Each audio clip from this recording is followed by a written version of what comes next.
바이블 1311 욥기, 오늘은 욥기 훑어보기를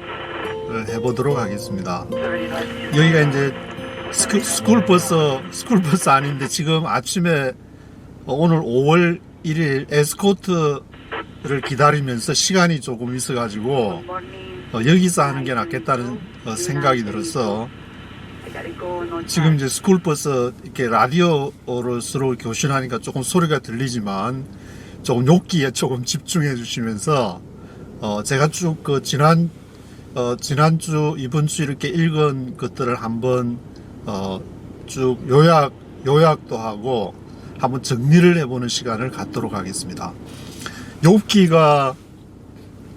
42장까지 이렇게 쭉 쓰여져 있습니다. 그래서 구스 땅에 욥이라는 한 사람이 있었다고 해서 아마 이제 그 당시에 있었던 어떤 한 사람, 욥이라는 사람의 그 생애가 널리 알려졌던 모양인데,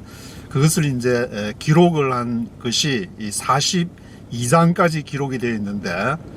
그 전체 내용이 이제 어떻게 되어 있냐면은 욥이 이렇게 잘 살다가 굉장히 부유하고 자녀도 많고 이렇게 7남 3녀 굉장히 많은 아들과 딸들이 있는 그런 다복한 가정이었고, 구제도 많이 하고 하나 이렇게 뭐 하나 흠잡을 데 없는 신앙적으로나 어떤 면에서도 뭐 요즘 같이 하면은 뭐 누구를 말할지 모르겠는데 이 자성가 플러스 깊이 사색하는 종교가 플러스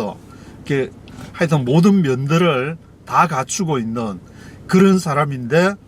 한순간에 그것이 이제 다 망하게 되어 가지고 그 앞부분에 1장 2장에 보면 이제 야훼하고 사탄하고 같이 이제 얘기를 해가지고 사탄이 욥이 이렇게 축복을 받는데, 만약에 하나님을 부인하게 될 경우가 있지 않겠냐, 이걸 다 잃어버리면은 그렇게 이제 하나님하고 야훼하고 사탄하고 내기를 하는 장면부터, 그래서 욥이 일순간에 이제 다 잃어버리고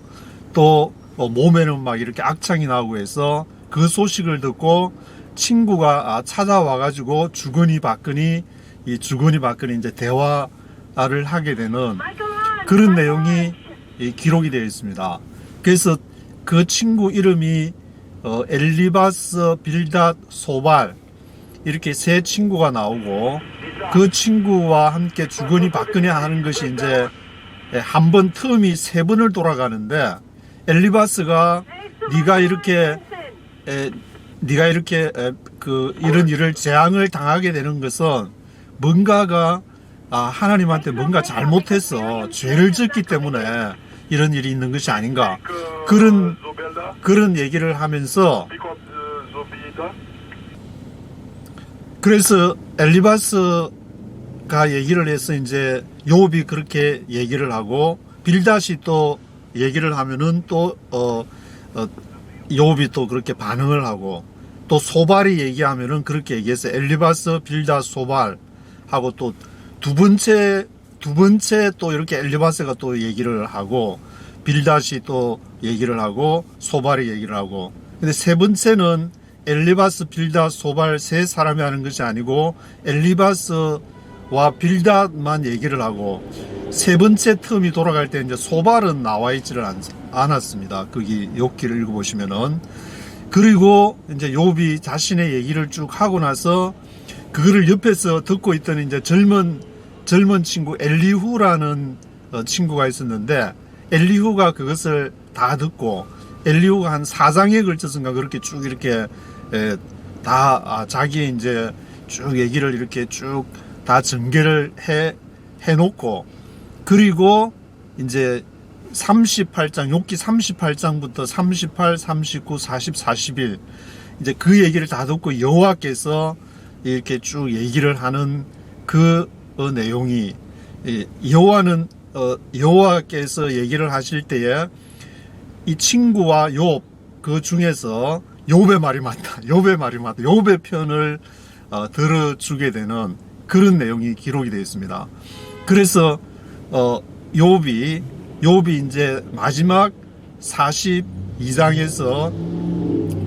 그 친구들한테 욥이 제사를 드리는데, 왜냐하면 여호와께서 엘리후가 아니고 엘리바스, 빌닷, 소발 이렇게 세 친구가 있는데, 엘리바스가 아마 이제 첫 번째 나오게 되니까 제일 연장자가 아닌가 그런 생각이 드는데, 엘리바스한테 일로 와봐. 너가 잘못했으니까 욥한테 찾아가가지고 이 제사를 번제를 드리라고 그렇게 얘기를 하게 됩니다. 욥을 만나가지고. 그래서 욥이 거기서 제사를 드리고 기도를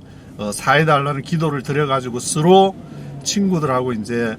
화해를 해가지고 욥은 이전에 있던 것보다 더 많은 갑절로 이렇게 많은 축복을 받고 140살까지 살다가 평안히 살다가 하나님께로 이게 돌아갔다. 그런 내용으로 이제 42장까지 기록이 되어 있습니다. 근데 이게 재밌는 그 욥기가 재밌는 부분이 뭐냐면은 이 전체 욥기를 보면은 마지막 우리가 이제 결론에 가면은 여호와께서 욥의 편을 들어주고 여호와께서 38장부터 39, 40, 41장 얘기하니까 그게 중요하지 않겠냐, 이게 결론이지 않겠냐 이렇게 생각할 수가 있는데, 제가 이번에 한번 쭉 읽어보고 느낀 소감은 그 38장부터 있는 거는 이 광대한 어떤 자연에서 일어나는 그 광대한 자연, 아그도 얘기하고 하마도 얘기하고 이런 것이 다 질문을 이제 욥한테 너가 언제 뭐 이런 거를 한 적이 있느냐, 이런 걸 본 적이 있느냐 하면서 막 질문하는 그런 내용이, 질문을 하나씩 제가 체크를 해보니까 한 질문 내용이 한 20번인가 그렇게 막 20번 이상을 이렇게 질문을 하는 내용들이, 너가 뭐 이렇게 뭐 악을 본 적이, 하마, 이 거대한 자연, 번개와 이렇게 물의 흉용함과 뭐 바다와 그런 하나님이 직접 창조하시고 원대한 이 자연을 너가 어떻게 다 알 수 있겠느냐, 너 이게 만들기 전에 너가 있었냐, 그런 식으로 계속 이제 질문을 던지는. 그래서 하나님이 어떤 결론을 내려가지고 뭐 조직신학적인 그런 말을 하는 것이 아니라 이 위대한 자연을 얘기하고 있네요. 38장부터 한번 읽어보시면은 그런 내용이 있고, 그래서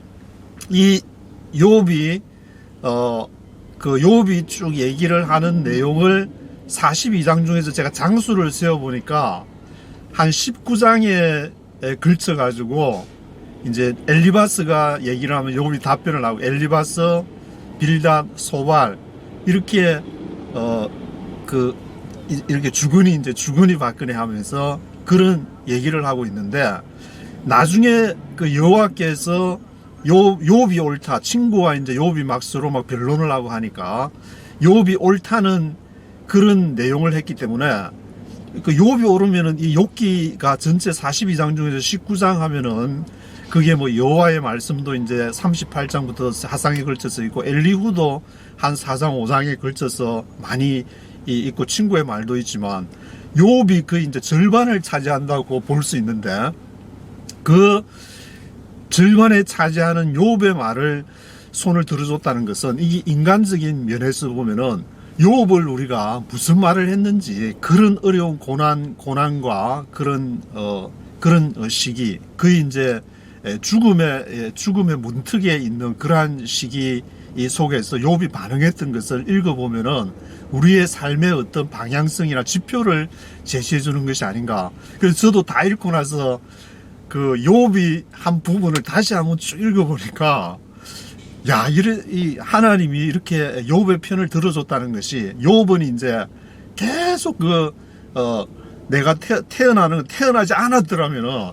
뭐 마치 들으면은 굉장히 원망하는 것 같고 하지만, 그 욥의 내용 속에서는 하나님을 부인하는 내용이 아니라 하나님에게 내가 뭘 잘못했냐고, 도대체 하나님한테 이렇게 하고 그랬는데 왜 이런 고난을 주냐고 막 항변하고 토로하는. 그러니까 욥은 그 얘기를 토로하는 것이 자기의 어떤 솔직한 그런 내용을 얘기하고 있는 것이 뭐 꾸며가지고 얘기하는 것이 아니고 정말 욥은 그렇게 살았던 사람이었고 그랬는데 이런 고난을 받게 되는 데서 자기가 이렇게 항변을 하는. 그래서 어떤 제가 신학자 이렇게 유튜브 강의를 보니까 그분이 이제 김상근 교수님으로 알고 있는데 그분의 이렇게 강의를 들어보면 그분도 대대로 이제 목사 집안이 골신에서 아주 저도 골신이니까 조금 이해를 하는데 그 목사 집안에서 살아오다가 자기가 신학을 여기 뉴저지 이제 프린스턴 신학교에서 박사학위를 받았다고 그랬는데 근데 열심히 이제 공부를 하고 신학에 대해서 하면서 공부를 하면서 자기가 모든 신학에 대한 의문은 이제 대부분 다 풀렸는데 딱 두 가지 이렇게 의문을 풀지를 못했다. 그 두 가지가 뭐냐면은 하나는 이 욥처럼 왜 의인이 고난을 받는가 그 문제 하나하고 또 하나 문제는 그 삼위일체에 관한 문제, 성부, 성자, 성령에 대한 그 문제를 아무리 고민해도 이거는 알 수가 없다. 그런 식으로 얘기를 해가지고 재밌게 제가 그 강의를 들었던 기억이 있는데 욥기를 이제 주로 왜 의인이 고난을 받는가 얘기를 할 때 우리가 욥기를 이렇게 언급을 하면서 하게 되는데 이번에 이렇게 읽어보니까 욥이 왜 그렇게 고난을 받는지 이해를 할 수가 없는 부분도 이렇게 머리로 생각하면 우리가 생각을 할 수 있지만 그것은 자신의 있는 그대로를 다 표현하는 그 욥의 항변 19장에 걸쳐서 있는 전체 거의 절반에 가까운 내용을 하나님에게 항변하는 그런 내용을 보면서 이 자기 속에 있는 것을 우리가 그대로 드러낼 수밖에 없는 걸 하나님 앞에서 그걸 이제 저는 죽음과 부활로 이렇게 생각을 해보게 되는데 우리 신앙이라는 그 자체가 우리가 무슨 뭐 하나님은 어떻고 인간은 어떻고 구원은 어떻고 종말은 어떻고 그것을 공부한다고 해서 우리의 신앙이 드러나거나 그것이 진행이 되는 것이 아니라 우리의 있는 모습 그대로 하나님 앞에 얘기를 하게 될 때에 그것이 이제 바로 욥과 같은 죽음과 부활을 이렇게 나타나게 되는 우리의 삶 자체가 아닌가 저는 이제 그런 생각을 해보게 됐습니다. 그래서 욥기를 읽으면서는 그 욥의 내용 왜 의인이 고난을 받는가에 초점을 맞출 수도 있겠지만 결국 이 문제는 나의 삶, 나의 신앙 고백에 대한 그런 문제가 아닌가. 그래서 나는 어떻게 하나님을 나중에 이제 욥기 42장에 가면은 귀로만 들었더니 이렇게 하나님을 눈으로 본다. 그걸 이제 히브리어로 보게 되니까 히브리어의 뭐 아인에서 이렇게 눈에서 뭐 이렇게 눈물 나는 그런 히브리어도 보이고 제가 깊이 히브리어를 잘 몰라서 깊이는 모르겠지만 이것이 이제 눈으로 본다는 것이 바로 내 안에서 그것이 흘러서 넘친다는 뭐 그런 이렇게 단어도 있던데 흘러 넘쳐서 직접 하나님을 대면한다는 것이 내 모든 삶과 그런 존재자를 대면하는 그런 내용을 말하고 있는 것이 아닌가 그런 생각이 들게 됐습니다. 그래서 앞에 이제 거기도 야훼 엘로힘 이스라엘이라는 것이 이제 구약에서 전형적으로 하나님을 표현할 때 나타나는 것인데 여기도 보니까 중간에 이제 엘리바스, 빌닷, 소발, 엘리후가 말할 때는 야훼라는 말이 전혀 안 나오고 제가 이제 형광 그 펜으로 하나님 나오면 한글로 하나님 나오면은 야훼인지 엘로힘인지 밑줄 건데 전부 다가 엘로힘이었고 맨 뒤에 이제 38장부터 여호와께서 말씀하시되 그때부터는 야훼가 막 계속 이렇게 나오게 되는데 앞부분에 사탄하고 얘기할 때 그때 조금 이렇게 몇 번 야훼가 나오고 엘리바스, 빌닷, 소발하고 엘리후가 얘기할 때는 욥하고 같이 주거니 받거니 하는 거기에서는 한 번도 야훼가 아닌 엘로힘이 다 나오는 것을 그 스트롱 넘버가 이제 430번이고 좀 변형이 되면 433번 이렇게 나오는데 그것을 볼 수가 있었습니다. 그래서 여기 욥기에서도 앞에 이제 사무엘 상하, 열왕기 상하, 역대 상하에서도 야훼 엘로힘 이스라엘을 제가 볼 수가 있었는데 여기에서도 역시 이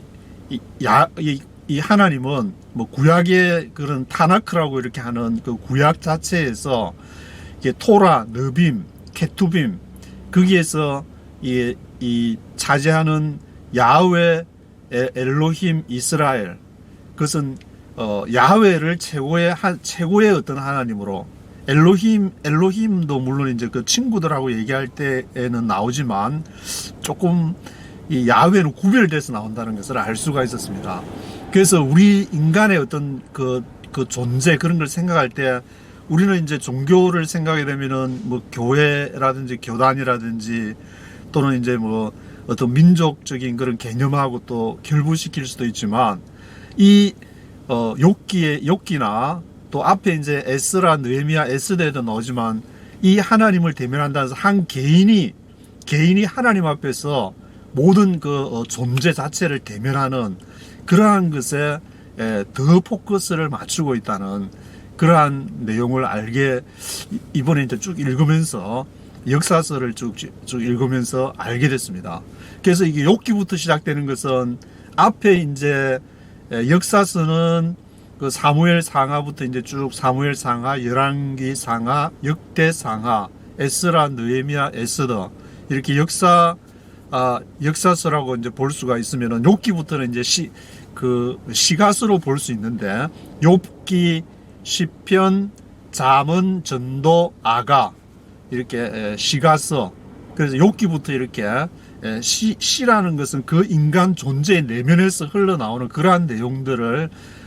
토로하는데 그 대상이 누구냐? 바로 하나님이고 하나님에게 토로한다는 것은 하나님의 존재를 인정하기 때문에 그렇게 토로하는 것은 아무도 없는 저도 지금 여기 스쿨버스에 앉아가지고 이렇게 얘기를 한다는 것은 하나님 앞에 얘기하고 이것을 또 하나님을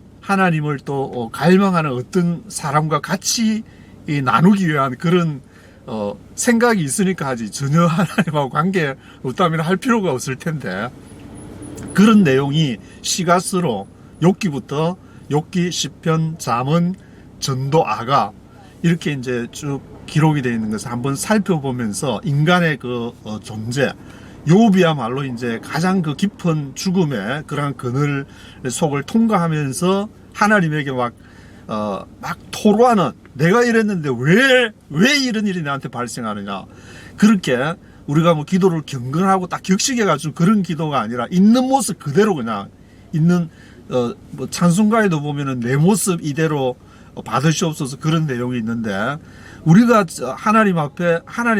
어떤 행동을 했다면은 그 욥처럼 그런 반응이 나오는 게 당연하지 않는가. 그리고 나중에 또 욥기 마지막에 여호와께서도 내가 욥의 손을 들어준다. 엘리바스, 빌다, 소발, 엘리후 보면은 그것을 떼서 보면은 완전히 한편의 설교처럼 굉장히 어떤 뭔가 논리가 있는 것 같고 이론이 있는 것 같고 인과관계가 다 성립되는 것 같지만 오히려 하나님 앞에 항변하고 그냥 고함 지르고 차라리 나지 않았으면 좋겠다고 그렇게 했지만 하나님의 존재 자체를 부인은 하지 않는 그런 깊은 욥의 어떤 그 신앙 속에서 우리가 생각해 봐야 돼. 인간이란 무엇인가? 그리고 그것을 생각하면서 이렇게 신약으로 넘어오게 되면은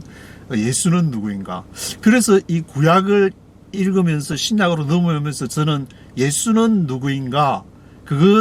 그것으로 325년에 이제 니케아 공의회에서부터 451년 칼케톤 공의회까지 126년 동안에 예수에 대한 그 논쟁은 바로 무엇이었는가? 욥기에서 나는 누구인가라는 하나님 앞에 선 그 존재 자체를 대면하는 것이 바로 욥이 던진 질문이야말로 니케아 공의회에서부터 칼케톤 공의회에 이르는 그런 논쟁을 할 수밖에 없지 않았느냐. 그때도 복음서가 있었고 바울서 신도 있었고 한데 126년 동안 그 똑똑하신 분들이 그런 논쟁을 했는데, 한국 교회도 이제 지금 어떤 그런 지금 이제 100년이 뭐 개신교는 지금 100년 그렇게 생각하니까 126년 논쟁을 하는 시간도 아직 지나지 않았다고 볼 수 있는데, 그런 논쟁 중이 아닌가, 그런 것을 좀 더 진지하게 하면서 앞으로 한국 교회가 감당해야 될 부분들을 해나가면 좋지 않을까, 저는 그런 생각을 해보게 됐습니다. 오늘은 여기까지 하도록 하겠습니다.